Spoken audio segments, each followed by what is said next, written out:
out of the ocean of Charga. And of course, never a drop could be representative of whatever you can find there. Now, in this portion, I actually divided the rest of my talk, which is 20 minutes long, to 3 phases, so I do not bore you. And if I do, please stop me. Anybody just say, then I stop. Now, who said stop? Now, this portion of the talk is about, and again, this is on David's request, to talk about what is the mystic philosophy all about. It's not a religion, it's not a cult. It is actually a teaching, and what they do is to bring us to be more aware of life. And amazingly, in some of this literature, although most of these mystics are scholars but not scientists, I found some scientific fact that was recently diagnosed and understood by present culture, human culture, that is in Western society. So I brought that part of Rumi with me a little bit tonight, because unfortunately he is a little bit misrepresented in Western culture. His poem has a lot about love, and the word love repeatedly in every other page you can find it. But as you call love in this culture, love in different sentences have different meanings. You can love the divine, you can love your husband, you can love your father, you can love your car, the nail polish, shoes, it goes all over the place. But each time that you use that love, you definitely have a different meaning of that word in your mind.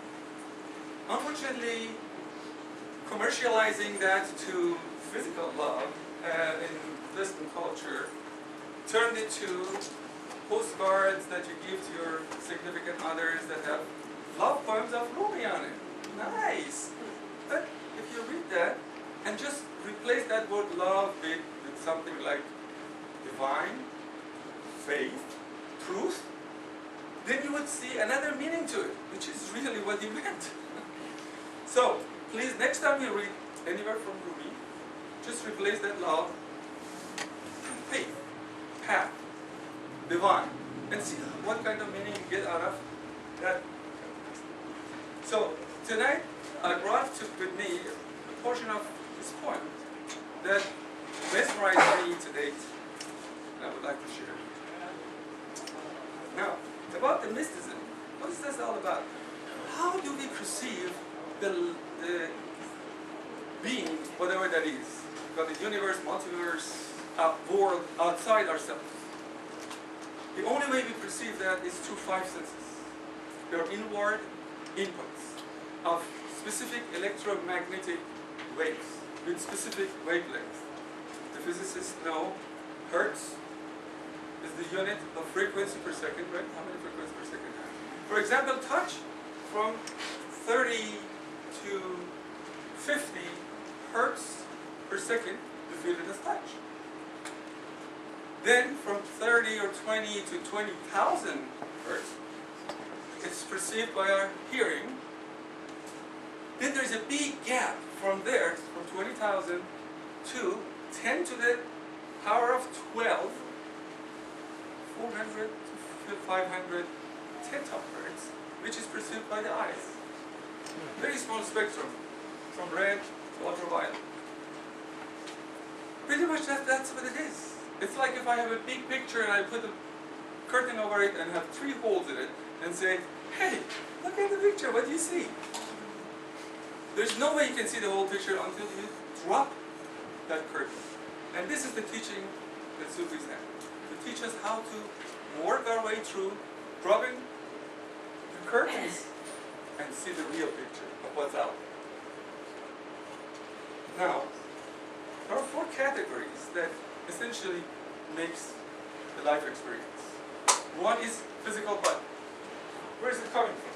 Gathered from elements of earth and sun power through the plants or animals. We eat it and we grow. This is nothing but a piece of earth, which is also by itself a piece of stardust, so we are a piece of universe. And you repeatedly see in Rumi's points that we are universe, universe is in us. And believe it or not, we return every atom of it back to the earth without interest, thank God. But everyone needs to go back. Everything needs to go back. And the second part, this is really an accumulation. So this is not us, this belongs to us for a while. It's a shell to experience life. The other element is what we call intellect or mind. That is also collective of all the information, all the teachings that we had since birth. As we grow, it grows with us. In it, it creates ego. And when the ego is created, through the flexibility of the brain, that means that wherever you grow in that culture, you accept that value as this is real. Everything else that doesn't that value, you just rub it out. Just fight it off. And from that point on, the intellect and the rest of us is protecting that ego. Everything we do in our life is just protecting that ego. Me and mine comes from there, and the trouble starts. So the second teaching is that if you want to get there, you have to kill this ego. You have to get rid of the ego somehow. The third part is an emotional silo of emotions, experience from life, written in unconscious software constantly 24/7 since birth. And this emotion is also accumulated. All these three is accumulations of outside world. And none of them is us.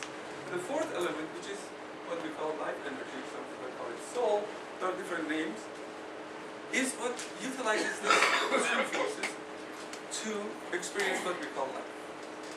So the whole teaching that we go through is about this. As a matter of fact, interestingly, on the larger scale, on the micro scale, now they realized that if everything that is, there is, universe, multiverse, whatever we call it, is a cake, 65% of that, the whole, is what they call dark matter. It cannot communicate with us because it does not create electromagnetic wave. We do not feel it. The only thing we know it creates and we know it's there is the gravity that it creates. That's 65% of the cake. 30% on top of that is what we call nowadays dark energy. Again, we cannot communicate with it. It does not create electromagnetic waves to the level of our sensors, but it's there, and we know it's there because it's exploding actually all the stars and all the galaxies faster than the speed of light away from each other today. So 20 million years, somebody on Earth looked up, we don't see that many of the stars. We do not know what these are. Of the 5% left, 80 to 90% is just